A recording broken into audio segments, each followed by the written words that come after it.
शेवटी एक दिवस त्यांची नजर चुकवून ती तिथून सटकली. ती जीवाच्या आकांताने पळत होती. धावून धावून खूप थकून गेली होती. पण तिचं बिचारीचं नशीबच खराब होतं. त्यांनी तिला पकडून आणलंच आणि पुन्हा सुरू झाला तिचा तो नरकातला जीवघेणा प्रवास. शांती 16 वर्षांची कोवळी पोर बांगलादेशात आपल्या कुटुंबासोबत आनंदाने राहत होती. तिचा बाप एक नंबरचा दारुडा होता. दारू पिण्यासाठी तो कोणत्याही थराला जात होता. तिची आई इतरांच्या घरी काम करून थोडेफार पैसे कमवत होती आणि आपल्या कुटुंबाचा चरितार्थ चालवत होती. त्याचबरोबर आपल्या दोन्ही मुलींच्या शिक्षणाचा खर्चही उचलत होती. एक दिवस शांतीच्या बापाला तिच्या आईने दारू पिण्यासाठी पैसे दिले नाहीत, म्हणून तो दारूसाठी पार वेडा झाला होता. अजय हा शांतीच्या बापाचा ओळखीचाच होता.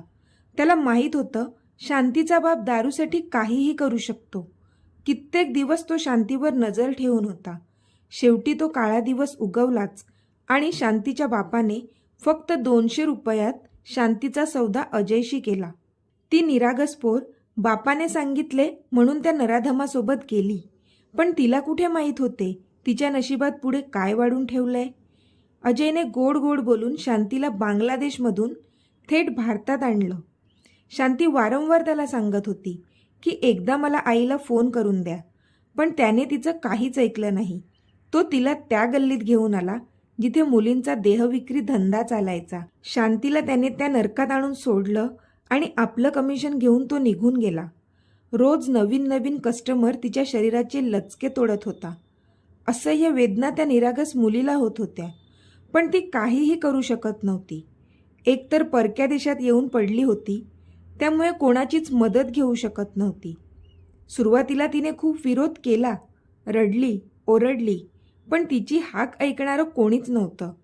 उलट असं केल्याने तिला मार मिळायचा, गरम गरम चटके दिले जायचे, उपाशी ठेवलं जायचं. शेवटी तिने प्रतिकार करणेही सोडून दिले आणि आहे ती परिस्थिती स्वीकारली. तिला राजस्थानपासून मध्य प्रदेश, दिल्लीपासून मुंबई, गोवा, कर्नाटक अशा कितीतरी राज्यात नेऊन लोकांच्या शरीराची भूक शमवण्यासाठी भाग पाडलं गेलं. रोज 2-2, 3-3 वेळा तिच्यावर बलात्कार व्हायचा, पण ती काहीच करू शकत नव्हती. गरोदर न राहण्यासाठी किंवा माहवारी पुढे जाण्यासाठी अजय तिला रोज एक गर्भनिरोधक गोळी द्यायचा. जगत असूनही मरणाच्या यातना ती भोगत होती. 3 ते 4 महिने असेच चालू होते.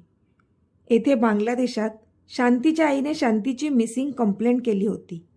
पण शांतीच्या बापाने पोलिसांना जाऊन सांगितले की शांती कोण्या मुलासोबत पळून गेली आहे. त्यामुळे शांतीचा व्हावा तसा तपास पोलिसांनी केला नाही. असंच एक दिवस अजयने शांतीला मुंबईला आणलं. त्याच्या तिथल्या साथीदारांनी तिला एका वस्तीत नेलं आणि तिथे एक खोली तिला दिली. त्यामध्ये तिच्या गरजेच्या सगळ्या वस्तू होत्या. त्यांनी तिला सांगितलं, आता तू आराम कर आणि संध्याकाळी तयार होऊन राहा. संध्याकाळी तुला कस्टमरकडे घेऊन जायला येतो. आणि ते तिला बाहेरून कुलूप लावून निघून गेले. इथे शांती खूप डिप्रेस झाली होती.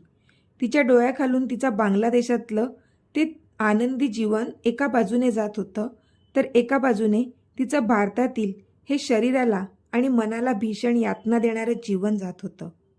शांतीने खूप विचार केला आणि तिची ओढणी पंख्याला लटकवली आणि स्वतःच्या गळ्यात बांधून ती आता स्वतःला संपवणारच होती की तिला कोणीतरी धक्का दिला आणि ती धाडकन खाली पडली. तिने वर पाहिलं तर ती एक बाई होती जिने तिला धक्का दिला होता. शांती रडू लागली, मला नाही जगायचे, का वाचवलं मला. ती बाई म्हणजे प्रियाताई होत्या. त्या चाइल्ड वेलफेअर कमिटीच्या सभासद होत्या. शांतीला जेव्हा इथे आणलं गेलं तेव्हा त्यांनी पाहिलं होतं आणि अंदाज बांधलाच होता की काहीतरी चुकीचं घडतंय. त्या त्याच सोसायटीमध्ये राहत होत्या. शांतीला ज्या खोलीत डांबून ठेवलेलं त्या खोलीची दुसरी चावी त्यांनी घर मालकाकडून घेऊन त्या तिथपर्यंत पोहोचल्या होत्या आणि त्यांनी तिला तिथून सोडवलं. पुन्हा त्या खोलीला बाहेरून कुलूप लावलं आणि तिला आपल्या घरी घेऊन आल्या. शांती खूप रडली आणि तिने तिची सगळी हकीकत प्रियाताईंना सांगितली.